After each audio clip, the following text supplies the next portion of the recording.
Good morning, and welcome to Redeemer Lutheran Church. I'm Pastor Gary Lodeholt.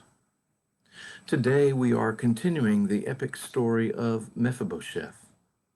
If you've been following along all week, you know it's been a story with twists and turns, ups and downs, but that we ended yesterday on a high note as Mephibosheth was granted lands and servants and the honor of eating at King David's table when all he really had a right to expect was death. It was an amazing generosity and grace given to Mephibosheth. If only his story had ended there. But alas, today we're going to look at what I call the Absalom deceit. And once again, we find Mephibosheth filling the role of victim. But first, just a little more setting the stage for what happened to Mephibosheth. One of King David's sons, a man named Absalom, eventually decided that his old man was old and out of touch, and that he should be king instead of David. And so he and his friends launched a rebellion to try to overthrow David, so David had to go to war with his son to preserve his place on the throne. It tore him in two to do this. He didn't want this fight or to cause harm to his eldest son. In fact, he gave strict orders that Absalom was to be captured and not harmed at all, and certainly not killed. However, when all was said and done, Absalom's revolt failed, and Absalom was caught by his hair in a tree, and the general in charge of David's armies killed him. Maybe that's a story we will look at together another time. And now for a reminder. As I said moments ago, Mephibosheth was given lands and servants to tend to the land. The servant in charge of all of this was a servant named Ziba, and he was a sly one. He figured out that if he could somehow get rid of Mephibosheth, then the likelihood was that all the lands and all their riches would fall to him. And so he concocted a lie.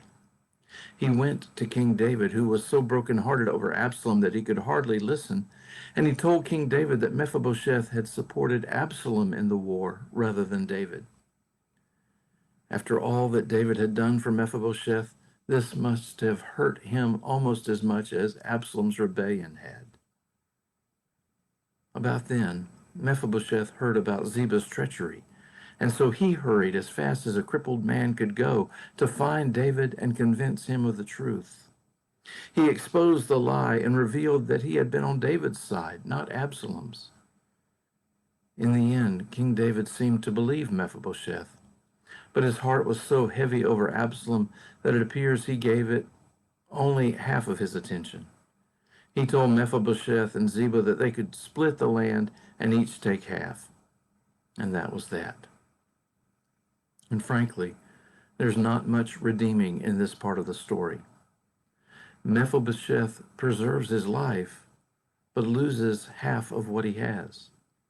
Ziba, who was supposed to care for Mephibosheth, pulls off an elaborate deceit of King David, and while we don't want him to be rewarded, he is. And so our hearts ache for this poor crippled man who comes out on the bottom once again.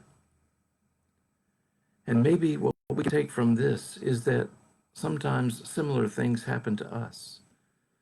Things go bad, and just when we think they've gotten better and things are looking up, something else bad happens. But maybe broken-hearted King David might show us a glimmer of light here. Somehow, in all of this, he finds a way to provide for both.